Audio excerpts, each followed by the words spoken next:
Welcome back, Flyers Nitty Gritty fans, to Getting Gritty with It with your host, Wolok, my partner in crime, as always, Vasili Gianarakos. Vasili, what's going on, brother? Been an interesting trade deadline from a Flyers perspective. Sure. Interesting trade deadline around the NHL in general. Yeah. So it's going to be fun to dissect that. I mean, obviously, Flyers come back after the TDL, not looking as great as maybe they could have, and we're going to get into that as well. But I'm doing well, man. How are you after the trade deadline? I'm doing all right. I think my attitude is a little different than everybody else's. Like, I'm not disappointed. And there's a little bit of disappointment, but it's not like anywhere near the other stuff that people said just because I didn't think that we were up against the wall of some sort. And it seemed like a Well, lot we of the talked about reaction. it. We talked about it last Yeah. week, right? Like the whole Ristolainen trade, it feels like a lot of the online fan base felt like Briere had to make a deal, but I don't think there was actually a situation where that was the reality. Like he technically did not have to make a deal. It would have Yeah. been nice to see him do that, for sure. But as we alluded to last week, there's a whole other year on Ristolainen's contract. You'll have some other opportunities to move him down the line here. So Yeah. And you know what? I'll even take it away. I'm not disappointed at all because actually the one big trade he did make, I thought was I very like it. interesting. Yeah. Yes. So I would say like I feel pretty good about it. And what we're going to talk about today is how it sets up. So we're going to review a little bit of the recent games. We'll talk about all of the deals that happened around the trade deadline for the Flyers. We'll talk a little bit about the rest of the NHL, just some quick thoughts. There were obviously a ton of deals. We're not going to go through them all. That would be ridiculous. But we can talk about like, who we thought improved, what maybe specific moves we really liked.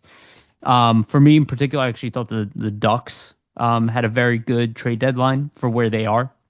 Um, and then, we're going to look at the Flyers like line combinations and talk about the impact moving forward from where they are. I kind of posted some stuff online on Twitter, and then we'll look at the Phantoms as well, where they currently stand, especially after the recent acquisition. So, pretty straightforward episode. Not going to be too crazy of a topic, but a lot of it's going to be future focused. Before we get started on those topics, just want to remind everybody, please like, subscribe, hit the notification bell to get notified when we release these episodes. For the audio version, go to Spotify and iTunes. Give us a rating and a follow if you can. If you have not done those things, especially the audio stuff hasn't had any movement for a while. If you guys are listening on audio, you have not followed us or give us a rating, that would be immensely helpful if you could do that. Humbly appreciate it. Also, a shout out to our sponsors, Jim Steaks at 4th and South. Make sure to go get yourself a cheesesteak from Jim's. They have one of the best, if not the best, cheesesteak in Philadelphia. Again, Jim's at 4th and South. Again, Summit Public Adjusters, 215-752-0560. Go to them for your insurance adjustment needs. They will help facilitate the process between you and your insurance company. Make sure you get the best claim possible. Again, Summit Public Adjusters, 215-752-0560. And also want to give a brief shout out to our partner, SportsSpider.com. Guys, if you're tired of searching multiple websites for sports news, SportsSpider.com has you covered. They collect the latest articles, videos, and podcasts from around the web and organize them by your favorite teams. If you want to stay as up to date on our Philadelphia Flyers or the NHL in general, make sure to check out SportsSpider.com. The link is both in the video and audio versions of this podcast in the description. SportsSpider.com. And always make sure to check out FlyersNittyGritty.com. Okay. So, Flyers post the Olympic break have not done too badly. They're what is it? I guess 4-1-1. Not horrendous, actually quite good. But considering how bad the month of January has been, every single loss just feels twice as painful because any hope that you think the team has on catching the teams ahead of them when they already have kind of it's not an impossible journey, obviously, but it's very difficult. The Flyers currently stand at somewhere around 5% chance of making the playoffs statistically. It's not looking good. That month of January really hurt them. And then, losing to the Rangers last night in devastating fashion where, they were down 6-1 at one point in the game. They give up 3 power play goals. They do score on the power play. Goals from Michkov, a goal from Michkov, a goal from Sean Couturier. Good to see those guys get on the board. Obviously, Michkov, we have a lot invested, and like Sean Couturier's got a couple goals since the Olympic break has ended. He really needed to get scoring again. There's some positives, but overall, it's kind of hard to be positive about the playoff journey ahead. But there have been some really good things. A lot of young players stepping up. We obviously had the big game against the Penguins. Alex Bump has a beautiful first NHL goal. Barkey scores in that game with a beautiful setup from Michkov. We are seeing the fruits of the youth come to fruition, but with youth comes inconsistency, and we saw a lot of that against the Rangers. It was probably maybe the worst game they've played since maybe since like the losses to Tampa Bay. I didn't get to watch those games Yeah, because I was since out, since but the losses to Tampa and the Sabres and the Penguins 6-3 and Rangers 6-3, like this is probably the worst that we've seen them. Like since they came back from the break, right? To your point, they haven't been doing too bad. Like they have 4 wins. A win against the Rangers, win against the Bruins, win against the Leafs, win against the Penguins in the shootout, and 3 losses. So that loss against the Rangers, the Mammoth, and then loss against the Capitals when they first came back. So they're not doing terrible or anything like that. And I would say like their reaction after like a trade deadline game or a trade deadline day on the Friday, and then the reaction against the Penguins to come back and win, like that's not, typically expected. Like sometimes you can see when teams trade away a player, like the Flyers trade away a guy like Brink. It's not a major, I wouldn't say it's a major piece to their roster, their future, but these guys on the team are ultimately friends with him. They've been around, Bobby Brink for years being his teammate, at least a lot of the guys that came up in the system with Brink. So you could imagine that would have an effect on certain players, but it seems like at least in the Pittsburgh game, it didn't impact them too severely. And the younger guys played well, right, in that Pittsburgh game. Like you saw Alex Bump obviously get his first goal. We saw Denver Barkey and Matvey Michkov look pretty good together. So I was interested to see like how is that going to carry over against the Rangers, especially in a sense that you're still in this playoff race a little bit. If you did beat the Rangers, you're kind of still in the thick of things. Now with the loss, they're kind of pretty much, I would say, out of it at this point. mhm. Barring some sort of miracle, obviously. So to see them not carry it over against the Rangers, I think that's where it gets a little tougher. And to me, it's I would say less of the young guys and more of like your veteran players having some mistakes, right? Like at least from what I saw last game, like it wasn't a great game from Travis Sanheim. He's been probably one of their best players this season. Wasn't a great game from Dan Vladar, also one of their MVPs this season. Not a great game from like Travis Konechny or Trevor Zegras as well. Some guys that kind of would usually get them over the hump offensively throughout the year. So I think it was just a game where the team just did not seem to have it. Like most And of their Kate, top players I'm sorry didn't to really interrupt have you. it. Just wanted to add Kate's a -3, which like he was a plus Michkov 17 or Michkov a whatever. -3, and he scored a Yeah. goal. So that even just shows what kind of night it was. So Yeah. yeah, like I just think after the first period it was kind of one of those nights where things were not going the right way. It definitely spiraled. One thing that I don't understand though, it's really strange, is I don't like the fact that Rick Tocchet does not pull Dan Vladar like earlier. I don't really get why You you talking would about what, keep like when him. it rung up to 6 goals or whatever? Well, Like not even that. Like even after 3-0 in the first, I would just be like, "Hey, like, you know what? You don't have it tonight. It's 3-0. Let's switch it up. Put Urson in, see what happens." try to Like, spark the team. yeah, try to spark the team. And I would say it's not anything against you. Like you just you had a bad first period. Let's try to spark the team here and just give him the night off from that point. Because I think you could easily see like the first I couple of think goals that's he fair. gave up. Well, the first couple of goals he gave up, at least for me, especially the first one where like he doesn't catch it in his glove. That's like a uncharacteristic play from him. Like you could just tell he was a little bit off. So I think as the coach, you need to kind of take the onus and say, hey, my MVP this season's having a bit of an off game. Let's protect him. Let's not leave him out to dry for 6 goals and kind of And potentially hurt his confidence, and it's also and you're like not, the calling a timeout lever, right? It's kind of yeah, that yeah. thing that can spark your team where they obviously had a strong third period. They only give up 3 shots in the third period, but they weren't going offensively. I mean, they had two goals in the game, right? They did score one in the third, but Yeah, and it's nothing against Vladar because I think there's been times in the past where he might have let in a couple goals or it might have been a 3-0 deficit and he kind of shuts things down from there and the team that's comes back. So probably was his thought. that's probably Talkett's thought process, but I just think when it happens that quickly in succession, like you can kind of tell your goaltender isn't having the best outing, so just help him out a little bit. You Help your know MVP out a little bit, you know what it is, man. I bring it up all the time when coaches start coaching scared to lose, and it's not that acceptable because Tocchet is in the first year of a 5-year deal. So like you're not getting fired in your first season. And Yeah. it does seem like, in retrospect, now that you kind of say it out loud, that it's like one of those moves where it's like, oh, I really need my better goaltender in because we need to win today. Where it's kind of like, no, you should just approach it like it's another game. And if you see you're down 3-0, you can kind of recognize, Let's like you be were real. saying, If that was Urson, he would have pulled him. that's what I'm saying. That's what I'm saying. And So yeah, so like why don't you just continue to do what you would have done when it's any other goalie? Like don't galaxy he brain would it. he would have at Yeah. least pulled him at the down 4-1. You know Yeah, what I'm exactly. saying? To be Something like, like okay, we're that. down 4-1. Even if it's not the goalie's fault, it is irrelevant. You know what I mean? It doesn't matter. Like he said, apparently he said something to Vladar anyway. So it's like, you take him off the ice and be like, look, dude, it's not even you. Even if you're off, doesn't matter. We're down 4-1. We have one goal. Like we're obviously not playing well. Like let's see if like they know changing the goalie can change momentum. Yeah, A lot of exactly. Well, times the you don't team waste your time out anymore. You do something like that.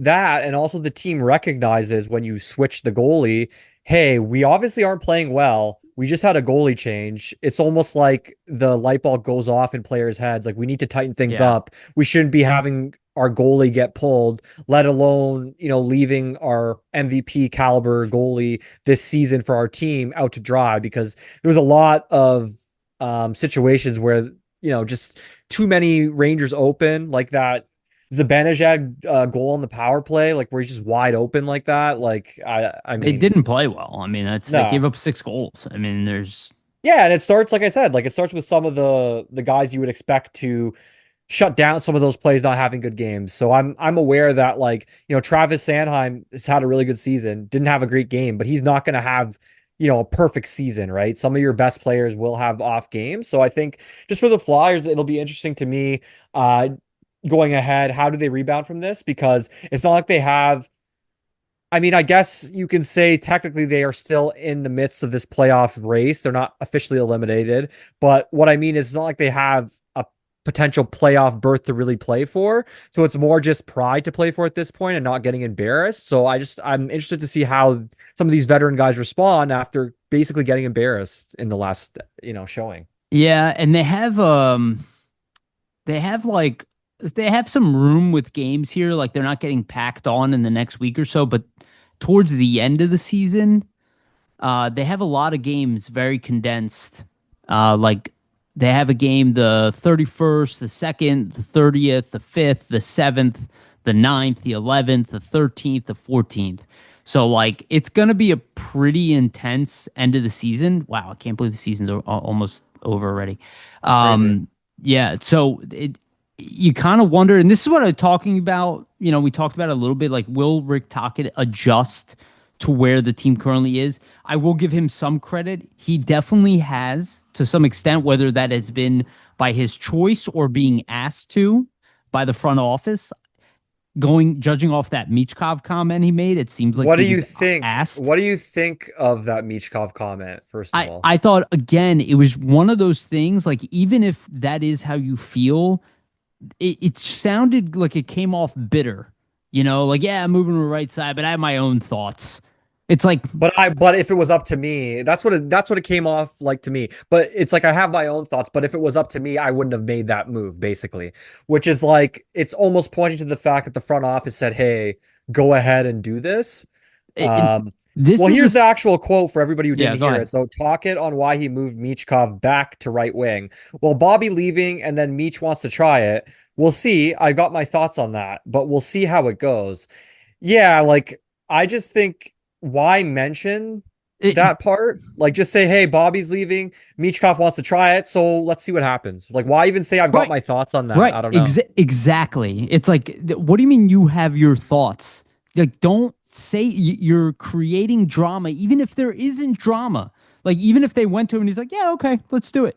Maybe he was Yeah. completely fine with the change, but adding that comment makes it at the very least seem like you have a problem with it. And It's even not if even, you yeah. do, keep it in behind closed doors.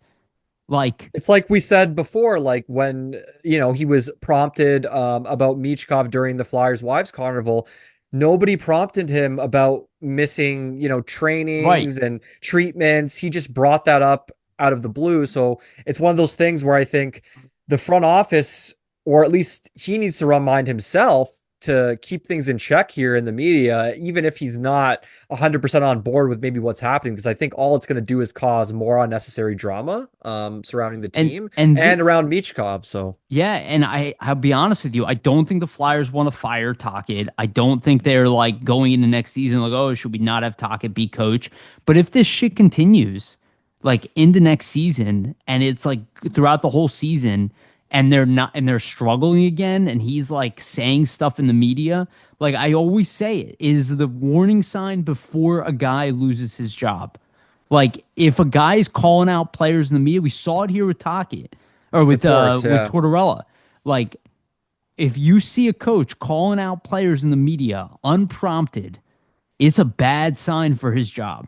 Like it He's is. probably on And the way out. Yeah, yes. essentially. And I don't think the Flyers want to go that angle, but I also don't think I think Danny has done well enough as a GM where typically you don't have the luxury to do this, but he didn't bring on Tortorella. He does have another coaching change that he can get away with. Yeah. I I'm don't I hoping, don't think they're going to rush into that, but if he does this over and over and over again, well, let's just see here till the end of the season what other comments maybe come out of the woodwork. right.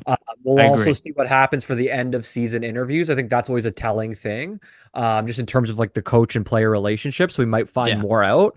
At least with me, the way I look at it, like if you are Michkov, you're obviously wanting to prove Tocchet wrong. You obviously are wanting to show that you could play at your natural position in right wing. I think he realizes he's more effective there himself.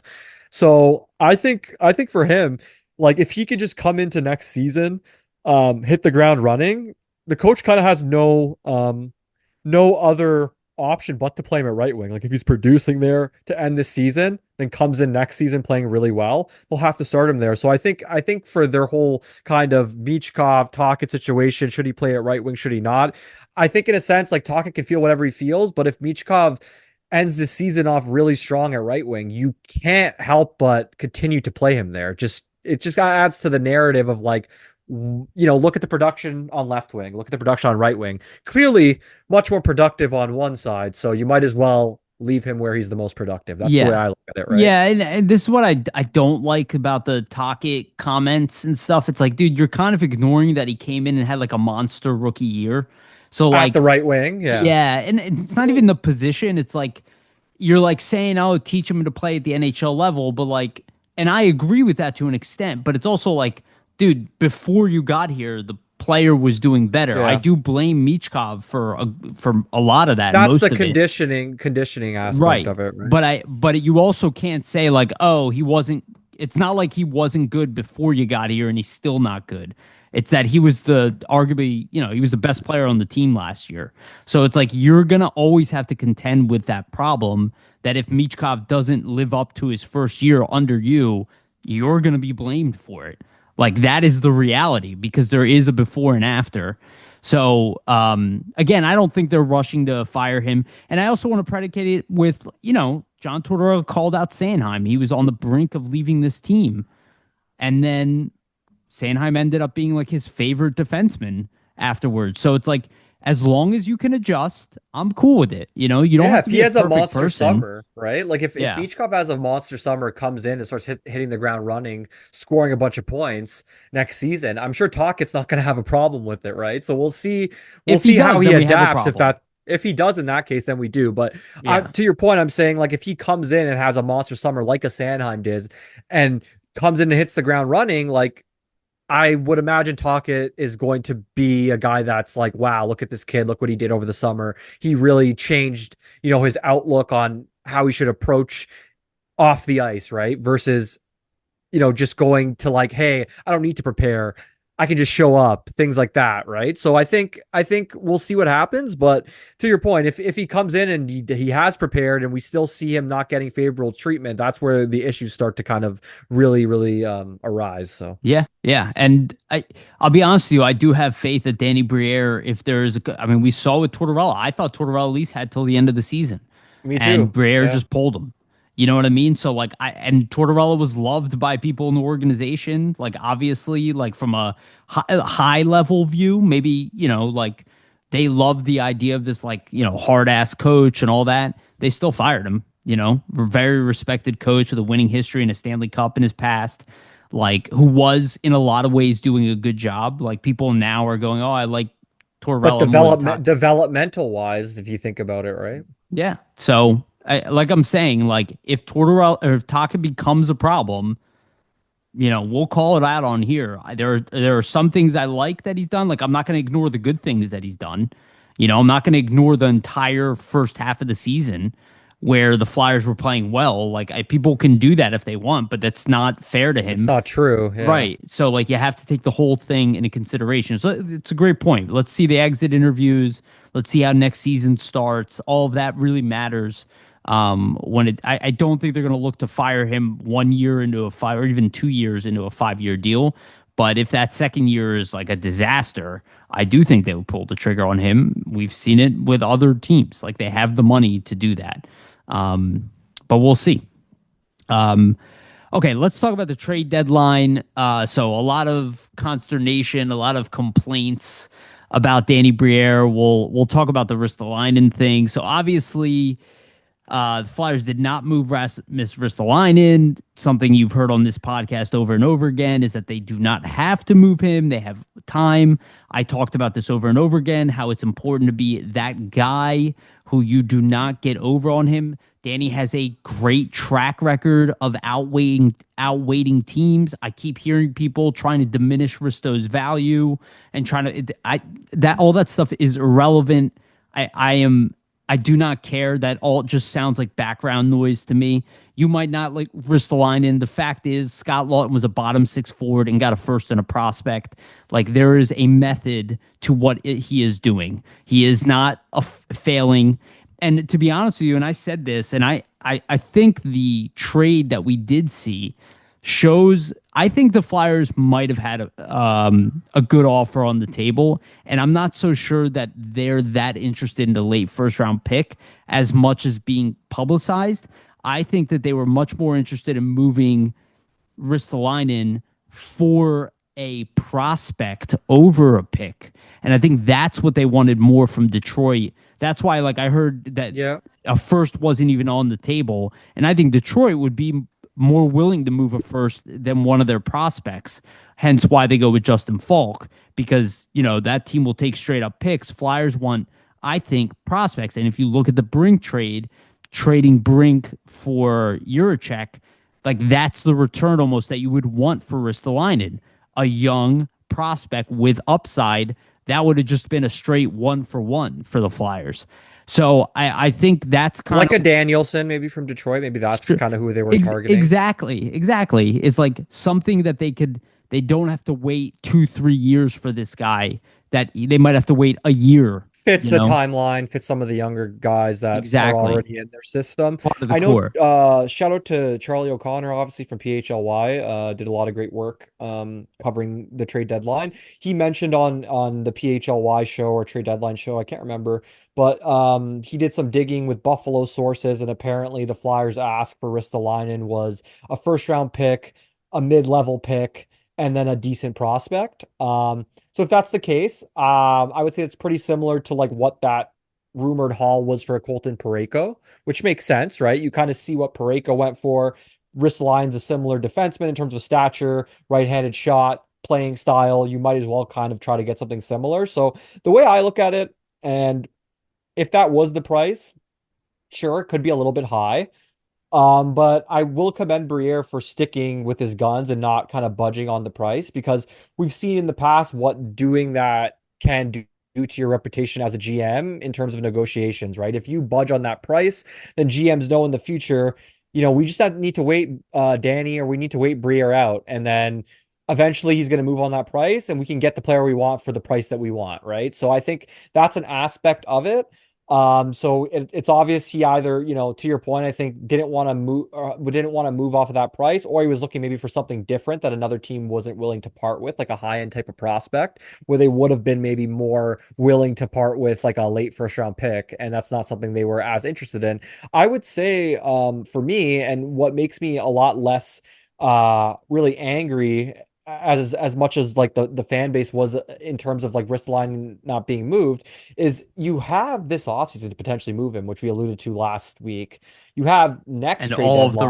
all of the regular season plus the trade deadline. Yeah, and the way I look at it too is it's possible that the extra year on his deal and the fact that it was, an over $5 million cap hit, that could have made things tougher for some teams that were maybe interested, right? Like some of these cup contenders, they might have not been interested in somebody that had any term left. They might have been interested in only potentially expiring deals.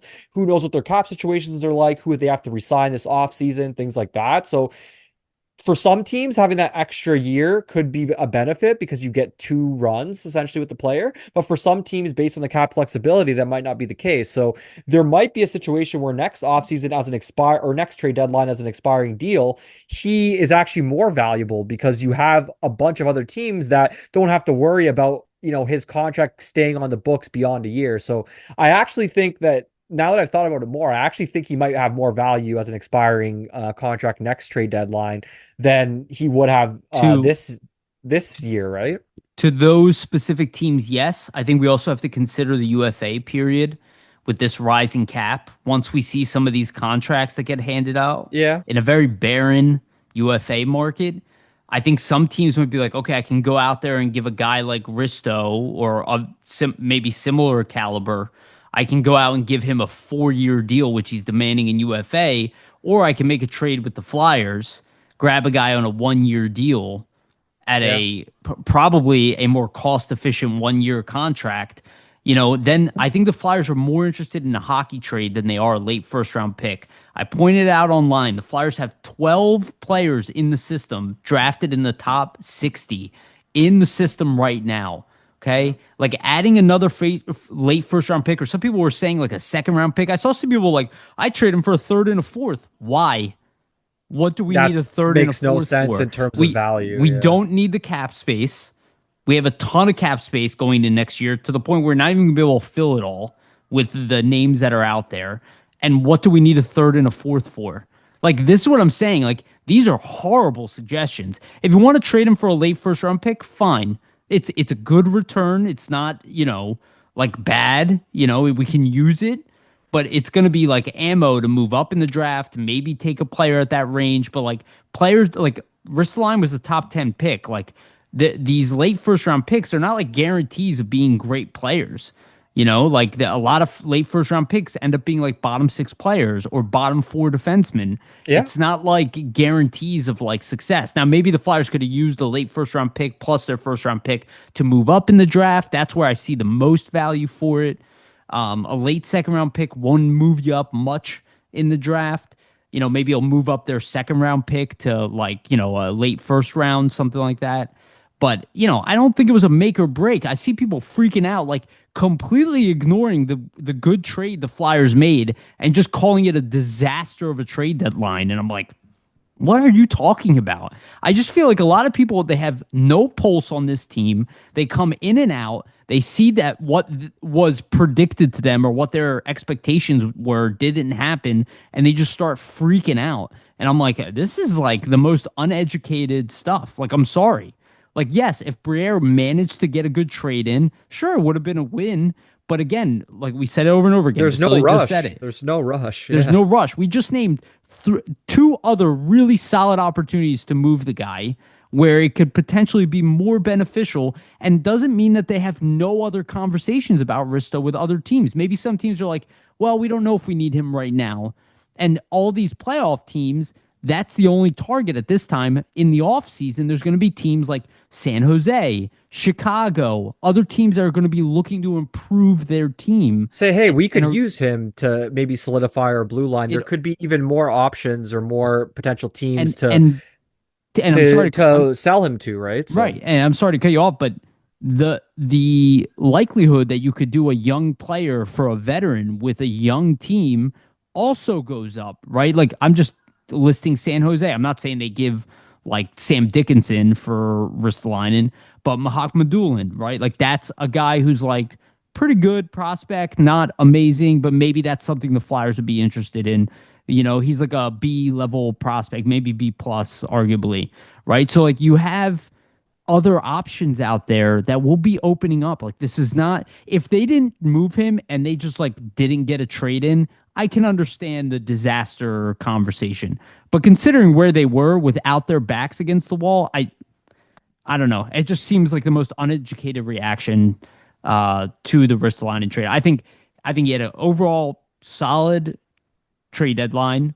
Could have been better if he would have got what he really wanted for Risto. But of course, but I'd because we still have rather, him, yeah, I don't know. Like I'd rather the GM not get fleeced in a deal and trade the guy for the sake of trading him. totally agree. Versus potentially just waiting a little more, and then you might be able to get a very similar deal. Yeah, like I said, I think a lot of folks seemed as though they thought Briere was painted into a corner here. He really was not. So That's if what I don't other teams were, understand. Yeah. if other teams were trying to paint him into a corner, he had all the leverage. So of course he's not gonna kind of cave to their demands, right? Like if Ristolainen was a UFA, I totally see the outrage here. But the fact that you have several other opportunities to move him, they will move him. I guarantee you they will not let him go to UFA next offseason Yeah. without getting something back. I, So let's just see what it is before we actually like crucify Danny Briere, right? dude, I saw people saying like this is a fireable offense by Danny Briere. I'm like, what are you talking about? They're like, he's made no good trades. I'm like, Are you are you not paying crazy? attention. I I was like, would I'm sorry, you were argue. not paying attention at Well, all. yeah, I would argue the Brink for Juracek trade made the morning of the deadline was a good trade. I liked it. I mean, Yeah, well, we're gonna get into that after this, but you know, the Zegers trade just happened. He moved off from Provorov, which everybody wanted. He got a bunch of assets to. That's why we have all of these young players in our system. He did that in 2.5 years. Like all of this is absolute nonsense. You know, I understand the hesitation with Tocchet. I do not understand at all the hesitation with Briere. Like he has been very good so he's far. dug them out of the mess that Fletcher created. Yes. He's replenished their cupboards in terms of assets. He's replenished their cap space. Sure, they're not competitive as of yet, but this is literally a rebuild. I So yeah. I don't understand like what you were expecting. Like it doesn't, unless you get a first overall pick, you're not going to be able to flip the switch that quick I here. So I you got to give him and some time to shape the roster and build his team. It's still in the process in my mind. I So also want to point this out. Okay. Teams with a number one center do not automatically make you a great team. Okay. For example, worst team in the league, Vancouver Canucks, supposedly have a number one center in Pedersen. Chicago Blackhawks have a number one center in Bedard. They're the fourth worst team in the league. The St. Blues have Robert Thomas. They're the fifth worst team in the league. The Winnipeg Jets have Mark Scheifele. They're the sixth worst team in the league. The Maple Leafs, okay, I get that. I don't know if you consider Ryan O'Reilly, even though he's having a great year. He's not number one center. Toronto Maple Leafs have a number one center. They're the seventh worst team in the league. The Florida Panthers don't have their number one center, though they are deep down the middle. They're the eighth worst team in the league. The New Jersey Devils have a 1-2 punch in Jack Hughes and Nico Hischier. They're the ninth worst team in the league. The San Jose Sharks have Macklin centers are Celebrini. important. Centers are definitely important, but you have to have a team around the centers. The, So, the the Edmonton you Oilers know, have the two best centers, arguably in hockey. They have 70 points. The Flyers have 69, and the Flyers have a game in hand. Like, let's not pretend like having a number one center is just going to fix every problem that your team has. Like, it's just a complete load of nonsense. That's all I wanted to No, say. you have to build your team in other ways. I think the Flyers are doing that slowly. You can't make every single move all at once, right? So like, I think they're progressively building here. I think the next big move is going to be to add a center, though, to your point. Like, I Yeah. think that is probably the goal, but it's not a rush, right? Yeah. You have to see what opportunities kind And of present themselves. So, yes. And like even like Vegas, right? They're a really good team. They have 72 points. The Flyers have 69, and the Flyers have a game in hand. They're like they could potentially be 1 point behind Vegas, who's got a fantastic team on paper. So yeah. I'm just like I'm just like I'm tired of these surface level arguments. They literally do nothing. Okay, but let's talk about good stuff. Let's talk about the Bobby Brink for David Juracek trade. So obviously the Flyers traded Bobby Brink. We've been talking about it here for over a year, vastly longer than everybody else. Again, if you watch our show, we just look at the contracts, we look at the numbers. That's how we predict the stuff of the future. Told you that Bobby Brink would be the target. He ended up being the target. The Flyers did a great trade, traded a strength for a position of weakness. They are low, not empty, but they didn't have enough defensive young defensemen, especially. I mean, you could argue now it's the left side, but the right side's harder to find. They grabbed David Juracek, who is a depreciated asset. I don't think he's depreciating, but there was no way they would have got David Juracek if he wasn't struggling. Let's be honest, especially for Bobby Brink. The Minnesota gave up Yeah, it's a more bit than the of Flyers did. it's obviously, he's still 22. It's obviously a bit of a reclamation project in terms of the Flyers acquiring him. Yeah. Sixth overall pick in the 22 NHL And draft, just somebody they've one been selection. interested. I'm sorry, just to add, they've been interested in him for 2 years, and Danny Yeah. Briere waited until he got the guy for the price he was willing to pay. Yeah, Another so example. just one pick after Cutter Gauthier. He was a guy that a lot of people wanted the Flyers to draft initially. They were interested in trading for him from the Blue Jackets. Didn't do that. It was a pretty substantial trade. I think they traded like a first for him, a second, a third, a fourth. Like And a player. pretty, Yeah. yeah, as a pretty big move for Minnesota. It obviously did not work out for him in Minnesota, hence he gets moved here. Um, I think the way to look at it is you're taking a swing if you're Briere, right? Like I think this is a swing on a guy to your point who his value's depreciated, but the Flyers feel like they can unlock his skill that has yet to be unlocked, in Columbus and Minnesota. The thing with Juracek that the Flyers really lack, and it's not just the fact that he's a defenseman and he was a guy that got picked, high in the first round and he has a lot of talent and skill because that's all accurate. But the thing that Juracek really has is his offensive instincts, his ability to shoot it from the point, his ability to run the power play. Those are all major weaknesses for the Flyers, right? Like they don't have a defenseman on this roster currently who can bomb it from the point as much as Juracek can. He can legitimately beat goaltenders clean from the blue line and make opposing defenses respect your power plays top of the key and the defenseman on the power play. And that's been something the Flyers are sorely lacking. So I give kudos to Briere because he's targeted not only a player that can help them in a certain area, but he's targeted, a skill set that can help them in that area, right? Because we know that Juracek has those skills and he still has those skills. It's the other things in his game that have not caught up to those skills at the NHL level, like his skating, some of his hockey IQ, some of his defensive reads. So I think that's where the Flyers think that they can kind of rehabilitate him, bring him Hmm. back up to speed in those areas, right? So get his hockey IQ back up to par, get those defensive reads back up to par, kind of get the skating back to where it needs to be in terms of being like a viable NHL defensive player. So those things though that you can't teach, like the offensive instinct, that shot, that's something that he's always had. So I think the Flyers are saying, hey, let's get this kid, let's try to address an area of weakness, and let's try to build his game back up in areas that we know that we have coaches that can do that, a la Jamie Drysdale, right? So I think that's kind of their thought process. We can build a guy up defensively, help him out instinctively in terms of the defensive awareness, but the offensive part is what we really lack, and they're hoping that's what he's going to bring. So Yeah, totally. And they've obviously had the approach where, to them, Juracek is more important than Juracek was to Minnesota. Maybe it was important to Columbus. There was obviously some problems there with Jarmo Kekalainen. Look, I wasn't like the biggest David Juracek fan for a while, but I can understand the upside here 100%. And the skill set, like you said, is there. and we have a defined role for him. We can use him like it doesn't have to be this year, but in the very near future, we literally will probably go the extra mile to turn this kid into what we need because we have a lot invested in him. And I think that's really what he needs. I do suspect he will probably play the remainder of the NHL season in the minors. Maybe he gets a call up. But Yeah, I we'll don't see. think that would be the right move. I think really just get him down there, let him be comfortable in the organization, give him the things to work on, let him work on it on a lower level. He was very dominant in his first AHL season, and then he's regressed since then. So the goal is to get him back up to the AHL dominance and then have him come to the NHL. That's Because, probably confidence, right? Like, yeah, we saw him do that. He obviously has the skills to produce at that level. Obviously, some things happen in terms of like confidence.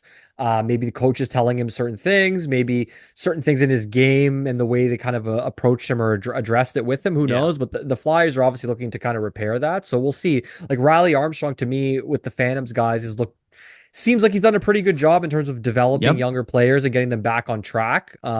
Maybe when they've had certain missteps in their development process. So, like, look at Drysdale, right? The Flyers literally had that exact same process from Anaheim to here, and he looks like a different player, right? So I have confidence that they can do it because we've seen them kind of do it in the past. You would just have to hope that. I think with Juracek, you want to hope that if you do rehabilitate him defensively and you can kind of get those things out of him on the defensive side of things, you just want to make sure you're not sacrificing the offense, right? Because that's kind of where I would say the Flyers are looking to cash in on his skill set is yeah. we need him to be successful offensively, right? Yeah, they're not trying to convert him to be a defensive defenseman, right? Like they know Exactly. what they're getting and that's what they're investing in. And I now with Drysdale, um, Juracek, Bonk, and then Spencer Gill. The Flyers are pretty set on the right side. Juracek gives them that two-way element that Bonk doesn't have as much. Bonk's probably going to end up being more of the defensive type of guy, but it does have two-way skill. Spencer Gill in the same way, and then Drysdale is obviously more the offensive defenseman, but has vastly improved his defensive game. So they're in a good place. It was a really good trade. It helps the organization depth from top to bottom. I mean, I think I'll be honest with you. I can't say it's an A because of the risk with Juracek, but it's definitely in that B range trade where there was a good chance they were gonna move Brink anyway, right? He needed a contract. They're full on the wings. We're gonna look at the organizational lines I like it. and I like it. yeah, You moved him for a need. If you weren't going to move Brink in that situation, I would have looked to do it in like a larger package that right. brings back like a top line type of player, either on defense or on offense. So Well, I think even though they didn't do that, you still targeted a need with Juracek here. So I like it, right? Like if they were going to trade Brink for let's say like a pick or like a draft pick, I don't think I would have been as excited. um Yeah, I would excited have been about like, it. But it's the fine. Yeah. yeah, like we'll see what happens. But the fact that you have a guy that you have a name tied to him, a guy that had high pedigree, picked in the top 10, I think it's exciting because we've seen situations in the past where you have a guy like this change scenery and it works out really well, right? And We've the obviously Flyers seen have it like you said, a recent history of doing it of late. with a defenseman who was picked in the top 10, technically. Yeah. So Yeah. there you They've done go. it with a few guys. They've done it with Tippett. They did it with Zegras. Right now the Flyers have been like kind of a development team. I mean, it's under the radar. Riley Armstrong's been a really good head of Alex, development. So Alex Bump, 5th round pick. Noah Cates, 5th round pick. Barkey, 3rd round pick. A bunch of reprisals in the system. Like it's kind of undeniable at this point. They fixed Sandheim's game. They fixed Ristolainen's game. Like we're no longer the team where like you bring a player and he comes here to die. Like that has changed under Danny Briere. So I think this is a great investment and shows that it's working. Let's talk about D'Lo for a second. So we suspected this. I didn't think it was going to happen, to be honest with you, I but was they surprised, but they did him a solid, right? yeah, they did him a solid. I mean, even Danny said it, right? Move him on, give him one last run. There's a good chance he'll never play in the NHL again.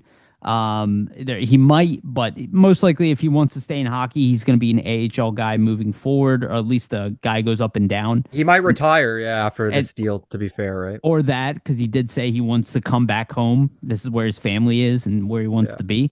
But good for him. Went to a serious contender. They're not a like we kind of talked about it. A team that does need to just add muscle, right? And I saw, Carolina's a perfect fit, right? yeah. I don't know what the conditions are around the seventh exactly, but I think like Carolina needs to like go far in the playoffs for the Flyers to even get the seventh. Hmm. But it was a good trade. It was a good trade. It was a good trade for everybody. Good for D'Lo, probably best for him. Good for Carolina. Good for I the thought it was Flyers in a solid. sense too, right? Like he's not you have this final little stretch here. You're gonna want to play young guys. You don't have Tocchet potentially saying, "Hey, like I need to get Delory in there. He's a veteran. I feel bad to sit him." Right. So you kind of take that out of the equation too, so you can play more young players. So I like it from that perspective as well. Yeah. Yeah. Totally. So good for D'Lo. I wish him the best. He's a great guy. Nice guy, yeah. With an elite skill set, but not necessarily when it comes to the game of hockey.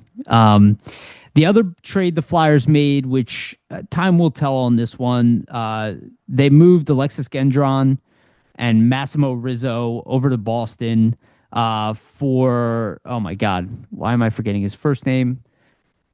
Brett Harrison. That's it. Brett Harrison and Jackson Edwards.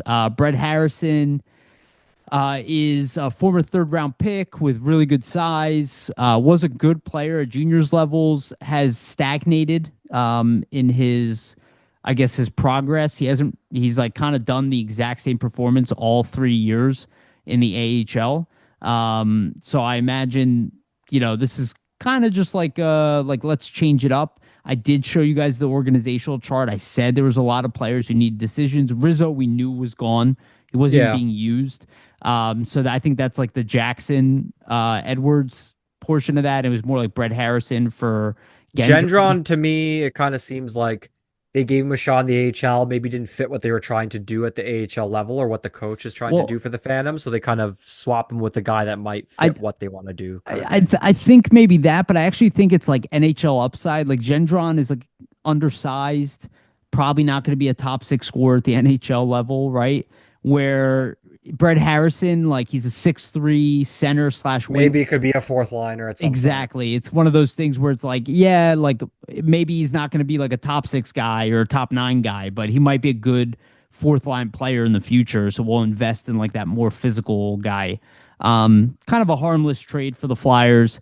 Neither one has played so far. I think Edwards is going to be playing in the ECHL potentially. The Phantoms have plenty of defensemen right now. He's already was playing in the ECHL. I don't expect much from him. He's kind of in that Guriev space. And then, I do expect Harrison to enter the Phantoms lineup soon. I don't know why he hasn't played yet, but that is a guy that I could see the Phantoms bringing into the lineup. And quite frankly, the Phantoms have been losing a lot. So, um, you know, I don't know. They could combine that with the Boris Kachuk trade for Roman Schmidt. Is just another one of those Phantoms turnover. The reality is the Phantoms have just not been good at all in the second half of their season. Like they are not doing well. So Maybe that's a point of the shakeup, right? Like a lot of yeah, guys that are really close to one another. Maybe you just shake the locker room up to kind of get these guys to, perform a little better. Sometimes when things get too close, it's not always the great thing. You need guys to kind of be walking on eggshells a little bit to get their performance up. yep, So I don't mind Briere doing it. It's not like they're playing well or anything, or he's like breaking up like a winning lineup, right? yep. And the fifth move that Briere made around the trade deadline was picking up Luke Glendening from the New Jersey Devils off of waivers. A guy who had value in the bottom six, but he's at the end of his career. He's 37 years old. Probably, my guess is he's going to retire. Maybe he'll play in the AHL next year, but probably the end of the road. Very More good face face-off off. help. Yeah, Yeah. very good face off guy. They have not really used him for the reason they brought him over, which I think is a little weird. But also when you combine it with Zegras now playing center, and he had a decent face-off game, ironically, against the Rangers. I think he was 6 for 10 or something like that, 6 for 11. Yeah. It was like is the best that Zegras has done on face-offs. But the fact that they were using Grunstrom in that spot, like they didn't even have a guy to really put in that spot. Like Peterson is not a fourth line center NHL type of guy. He's like a high end scorer at the AHL. So Glendenning's like a shot blocker, face off guy. It's fine. He won't be with the team beyond, the 20 games here we have remaining in the season or whatever. I thought it was fine. Smart. They didn't give up anything for him. He moves from New Jersey to Philly. It's kind of like a nice guy move. It's like, Yeah. yeah, you're playing in Jersey, just come over here to Philly. You're 45 minutes from here anyway. Like, just play for us. We can actually use you in the lineup instead of going to the minors. It was like, you know, whatever. No, nothing Definitely. Yeah. lost. And honestly, a leader for a room that right now with Bump, Barkey, Grabenkin, Michkov, it's a really young group. I don't think people But realize how young it's like. very young, but It's it's younger than the AHL team right now, yeah, yeah, but I think it's a good thing in a sense at that least the forwards. you want all these young guys to get repetitions. You want all these young guys to play in these situations. Technically, they're not still out of the playoff race. It's a very slim margin, but the games do still have implications. They do still matter. Like the only time you're going to get better in these scenarios as a player is to play in them. So I think that's what you ultimately are looking for as a fan, right? Like, we kind of realize they're not making the playoffs here. So I think seeing these young guys finish strong, play in these close, obviously the Rangers game isn't a close outing, but I think you want to have very close matchups going forward, try to have these one goal games, make it feel like a playoff atmosphere so these guys can get kind of accustomed to that as much as you can, anyways. Yeah, there's not a big difference between the 16th pick and the 10th pick, 11th pick. Yeah, exactly. Those players are about the same at that range.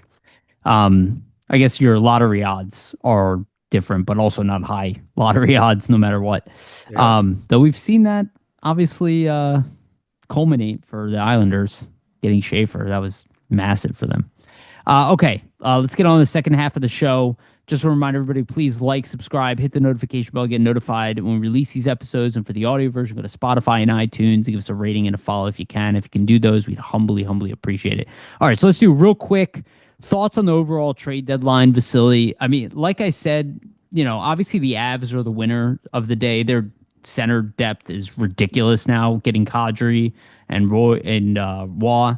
Absolutely ridiculous. The Sabres added a couple defensemen. The Wild obviously added Brinks. They added Hughes before that.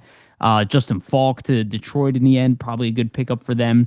My favorite was what the Sharks did. They got Ryan Strome for very little, a guy who had success there in the past. And they're looking to make their, playoff run here. And then bringing in Carlson, I thought that was the best pickup of the trade deadline. They are a young defense. Surprising, but I liked Yeah, it. I thought it was really smart deal. Like I think the Flyers could really use a John Carlson, to be honest with you. Carlson, that deal reminded me of the Flyers kind of getting Niskanen from the Caps. Right. It's kind of what it Even though he's reminded me of. older, but yeah. Yeah. Yeah, but like you get that veteran defenseman, can kind of Still stabilize your young good. guys. He's still a top pair defenseman, can still play against the best players on the other team. So Yeah. he's gonna have value for the Ducks, especially with like some of their young defensemen like Lacombe. Yep. Yeah, And absolutely. Zellweger, right? Like he's going to help them develop for sure and teach them certain things they probably aren't aware of just because he's been in the game for so long and has so much knowledge, Carlson. But yeah, for me, it's kind of the same. Like I would say the Avs are the number one winner. To be honest, I put the Ducks second because of that Carlson trade. Like I really value John Carlson. He's a cup winner. Same.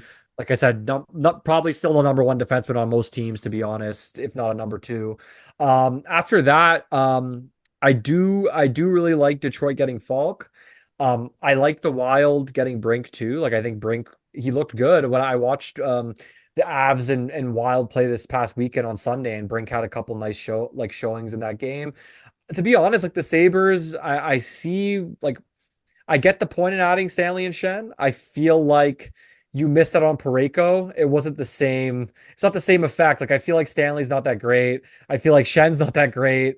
You kind of added two guys that are like meh, third Yeah, pair but defensemen.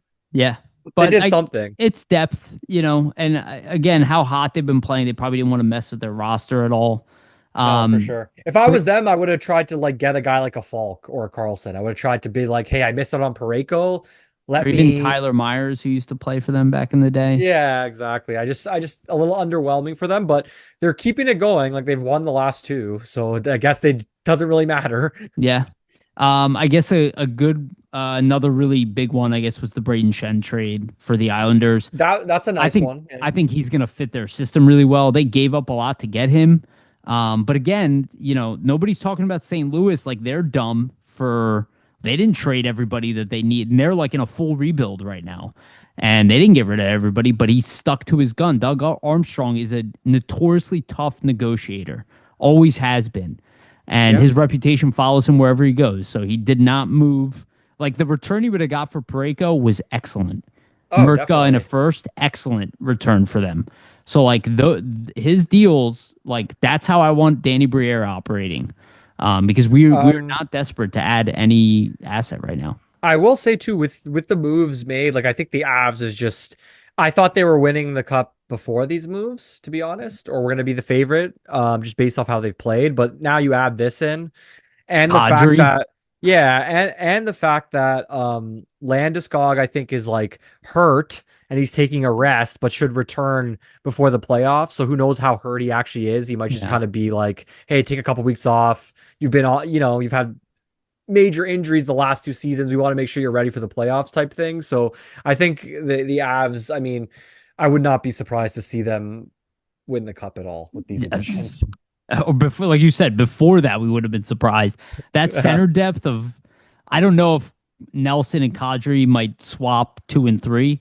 They're both about equal, You could but literally have McKinnon, Kadri, Nelson, Wah. Like you could have all four, yes, which is nuts. they Like have, yeah, they have a stupid, like Waz a very good fourth line center. If that's the case with him, I don't know if he's gonna be playing fourth line center, but obviously Kadri has a championship with them from back in the day. so what I Um, saw on Sunday was Kadri so McKinnon moved to the wing and it was Kadri on first line center oh, and it was because Kadri Landeskog's out.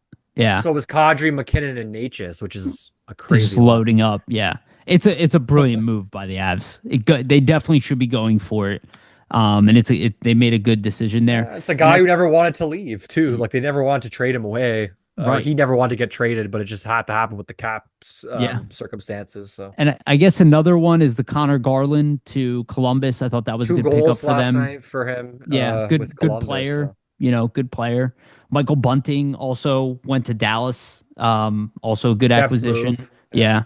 Yeah. Definitely a lot of good depth move. Obviously not a big bangers, but we're not dealing with that. The Mammoth getting Mackenzie Weegar, that was probably a really good trade for them. We talked about that already, though.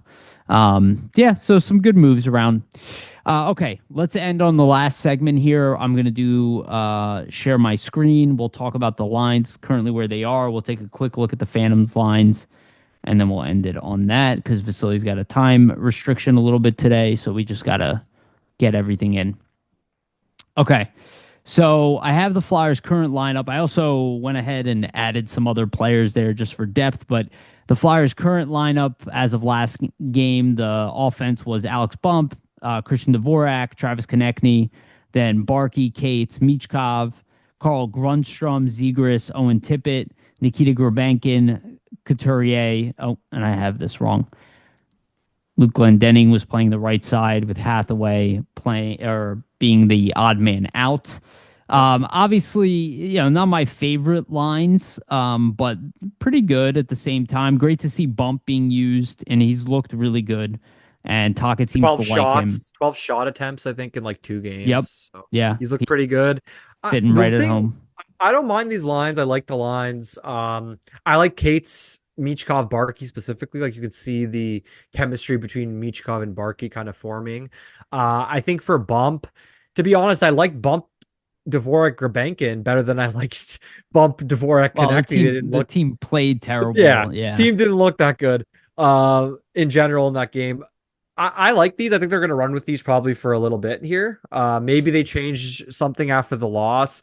The one thing I don't understand, and let me know how you feel about this, like, what's the point of playing Gulbenkian below Grunstrom? Like, I get it. I They want to give Grunstrom, like, they want to give Grunstrom an opportunity, but in terms of development, like, what's the point? Just play de Gulbenkian. He's gonna, defensive balancing with Zegers playing in the middle. That's Tockett's of thought. course, but it's just like, why? Just see what they can do, you know? Why not See give what they him can another do. like scoring weapon rather than and not that Yeah. Grunstrom is terrible. He's obviously has 8 goals this year, so he's He's not like adequate. He's not bad or anything. yeah. I'm just saying more from a development perspective. Like, No, I wouldn't agree you with you. want your younger player to get the My reps in that spot? I don't when know. I put out the lines on Twitter, I assumed that Gurbenkin, who was playing top right wing or whatever you want, it wasn't even top line, but he was playing with Bump and Dvorak. That yeah, you would naturally put Yeah. him with the third line, yeah, because he's got a higher offensive ceiling than Grunstrom, and he's 22.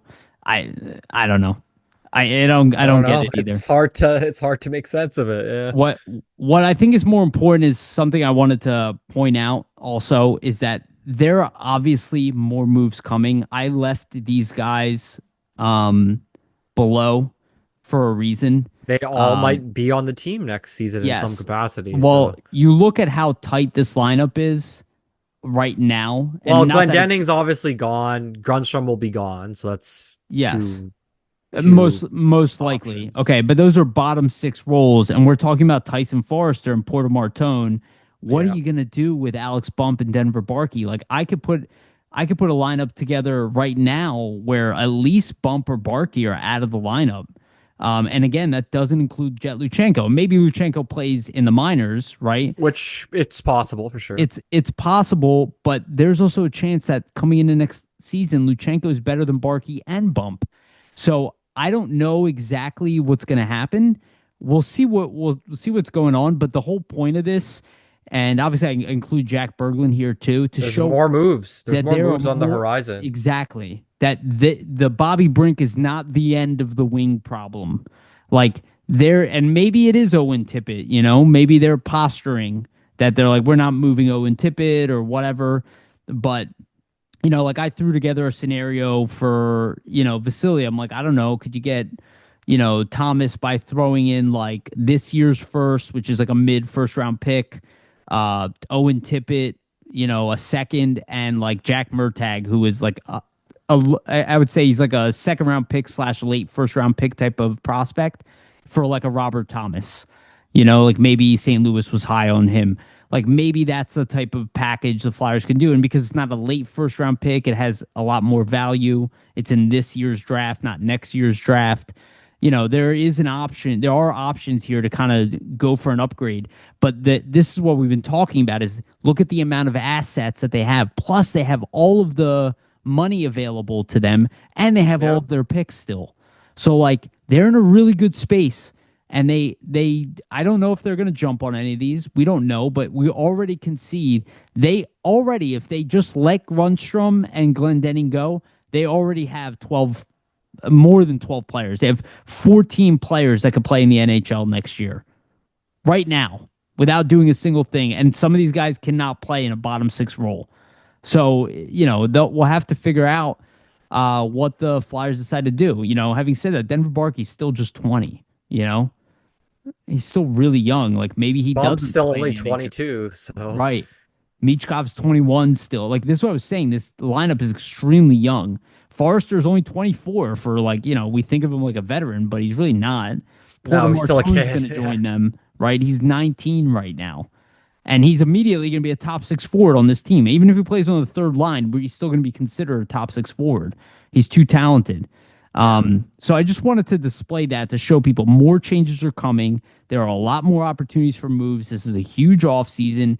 Ignore all the panic about the Flyers or directionless and all that. None of that is true. It's complete nonsense. The direction is very clearly laid out. It's in the numbers. It's in the roster management. If you take an actual They're gonna look, make moves. It's pretty yes, evident that moves are yes, on the horizon here. yes, and they have the weapons to make moves. They have the assets, and they have the right GM who does not get ripped off. who has been working on moves for a while, obviously, and doesn't jump on them just because something came across the table. He's looking for the right moves. He's said it over and over again. I think the David Juracek trade is very evident of that. The defense has not changed. You know, Sanheim with Risto. Maybe we'll see Sanheim with Drysdale and Ristolainen with York at some point. I don't know. I could That's see like, it. yeah, I'd like to see that, to be honest with you. And then Emil Andre is like not playing right now. I don't know what they're going to do with him because he's an RFA. So I think he's on the move, to be off honest. I season, think yeah, off for season. some reason it seems like Tocchet doesn't think that his skill set is fitting what he's looking for, so he's not playing him. But he did I at one point. That's what I don't understand. I think the team has been better with Andre in versus Juleson. I think he has more benefits.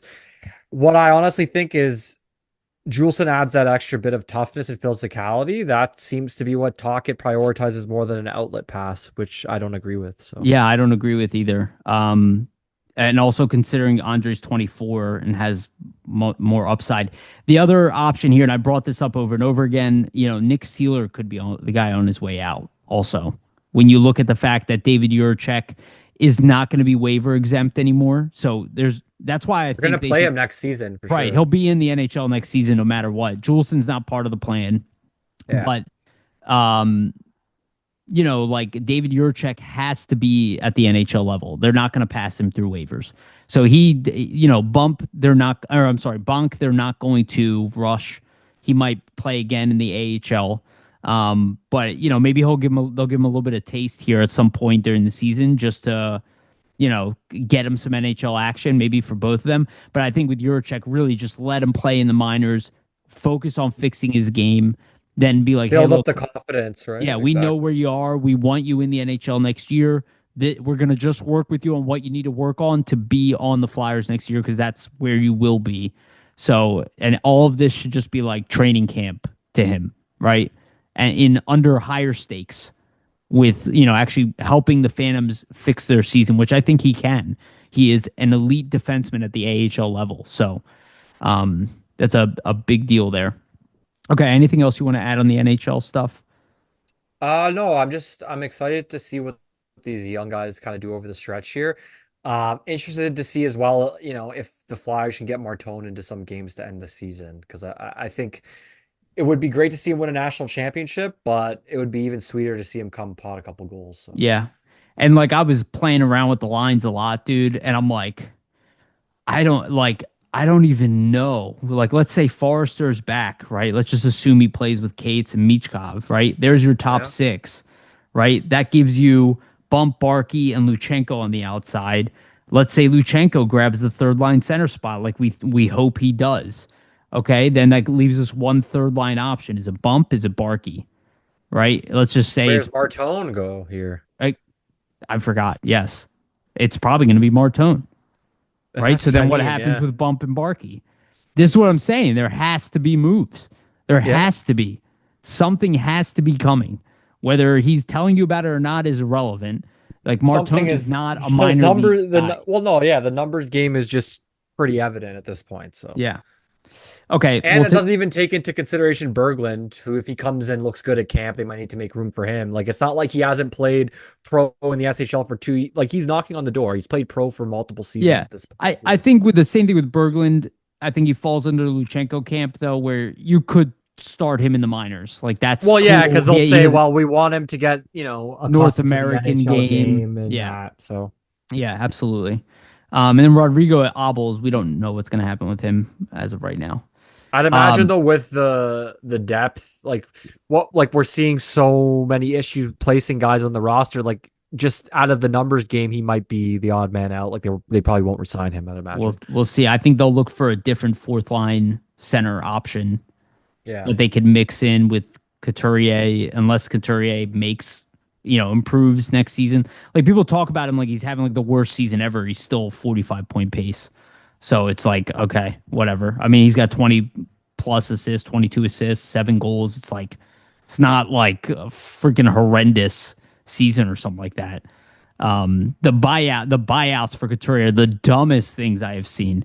That's They astronomically won't buy they stupid. won't buy him out. Yeah, No, that's absolutely not. If anything, they'll wait to see if he goes on LTIR towards the end of his career.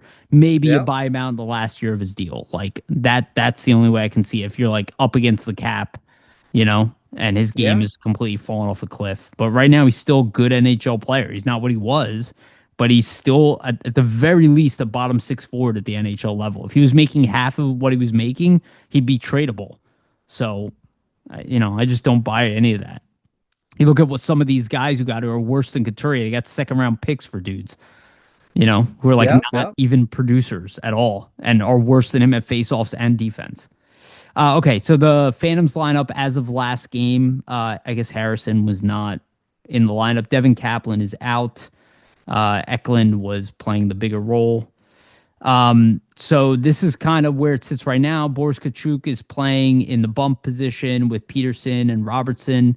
Anthony Richard's playing with Dorwart and Tomasino still. Eklund, who's been scoring a little bit here, and same with Gaucher, are playing with Marudi and Garrett Wilson, Zayd Wisdom, and Sawyer Bolton are the bottom line. Harrison will probably need to get in the lineup. Devin Kaplan is out for 2 months, month and a half to 2 months. He had surgery. Just found that out the other day. Unfortunate for Kaplan. But we'll give Harrison probably a look. My guess is he's going to play on that third line. We'll see. Maybe he'll be fourth line center, Yeah, and they I move think at Wisdom least to the right. Like, what I could see for the Phantoms, like they really rebuilt the top two lines. It's completely different versus what you saw the oh beginning of yeah, the season, right? and So it hurt them. yeah, for sure. Yeah. They haven't been as good.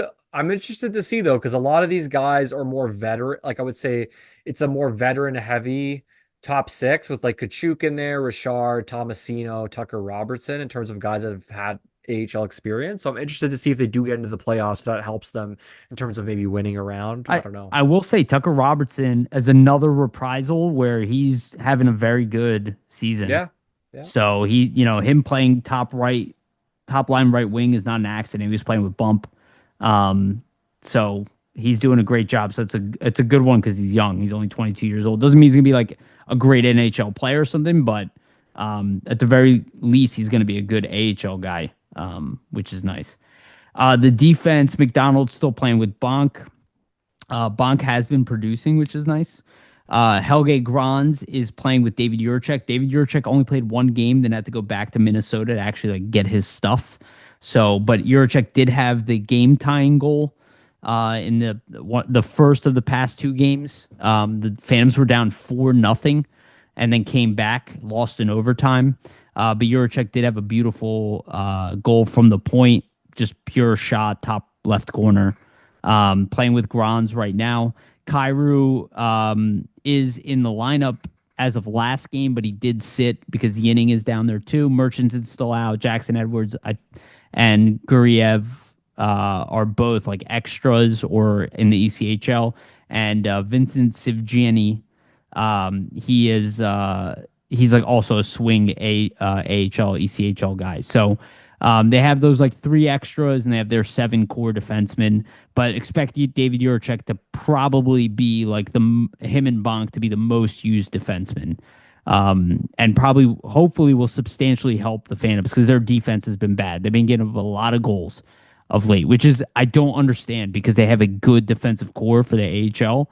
Don't get it. Kairou's having an excellent season offensively. It's I don't strange. understand why they It's suck. strange. It's gonna be interesting, at least with the defense for the Phantoms, because after like this season, like you're gonna see Juracek obviously graduate. I'd imagine you might see Bonk graduate potentially even. Mm. Who knows? It could be up in the air, but like let's say they both do.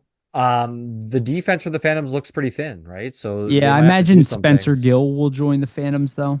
Yeah, Um, that's true. he's like near a point per game right now in the queue. Yeah. He missed a lot of time, but I think it just means he'll have to spend extra time in the AHL. But he's gonna be ready. He's gonna be of age, and the Flyers are high on him. So I think he's a guy who slots in there. I don't think it's gonna be Bonk and Juracek to start the season. I think only Juracek will start, but maybe I'm wrong. Like Bonk could come in lights out and change plans. That's Yeah, that's possible. true. Especially if they move on from Risto And then you think about the right side could be Drysdale, Bonk, and Juracek. And then Sanheim moves over permanently to the left. And then you talk about Sanheim, York, and then whoever, whether it be Sealer or Andre, somebody It'd completely be new. interesting. It'd be interesting. Yeah, but obviously this just points to changes coming. I don't think they're going to bank on Bonk, but they are banking on Juracek, who has some NHL experience, who's been in the minors longer, higher pedigree prospect. But we'll see. I'm just hoping that the Phantoms make the playoffs at this point. And then a guy that we brought up already, Cole Knuble, could join the team. I think he will get signed soon. He's one of the best players in college hockey. And he's a guy who could enter this conversation, help the Phantoms. But the Phantoms lineup, because the Flyers are not going to make the playoffs, I'm hoping they will give him the choice. But I'm hoping Porter Martone chooses the Alec Bump route and goes, look, he might want to just burn a year of his ELC to play one or two I games with the feel like that's Flyers. probably what will happen. Yeah, yeah. But I do think it's better for him to join the Phantoms if assuming they are in a playoff spot and take and help that like adding a Porter Martone to the Phantoms. For a playoff run, obviously. Yeah, they could win a championship adding a player like that, especially with Luchenko, Bump and Barkey would go back down. So you just that whole offense would get a humongous boost. You're talking about adding four high caliber players to the Phantoms for the playoff run. So that would be immense, especially a superstar like Porter Martone would be a complete game changer for that team. But we'll see. As we get closer, we'll find out more about Porter Martone because just to make it clear, he's too good for the Phantoms. Like I do want to make that clear. They will not say, we think, you need to go to the Phantoms. They will give him the option. So it will be Porter Martone's choice where he wants to play. I think that's obvious. Okay. We're at time, my friend. Anything you want to leave our audience with?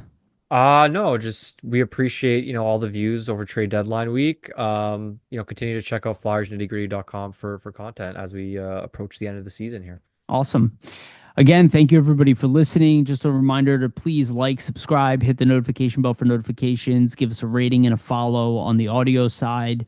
All of that is a humongous help for us. We truly appreciate it. If you've made it this far, especially if you can do any of those things, the ratings, the subscriptions, the comments, all that stuff is awesome. So please keep it up. For those who have done it and those who have not, please keep, make it happen. We really appreciate it. Shout out to our sponsor, Jim Steaks at 4th and South. Make sure to get yourself a cheesesteak from Jim's. They have one of the best, not the best, cheesesteak in Philadelphia. Shout out to Public Summit Adjusters, 215-752-0560. Go to them for your insurance adjustment needs. Again, Public Summit Adjusters, 215-752-0560. And shout out to SportsSpider.com. They are our partners. They aggregate sports content from all over the internet. The link to them is in the audio and video version of this podcast. And also, always go to flyersnittygritty.com. All right. Thank you, Vasili, for being awesome as always. Thank you, everybody, for listening. We love you guys. And remember, always stay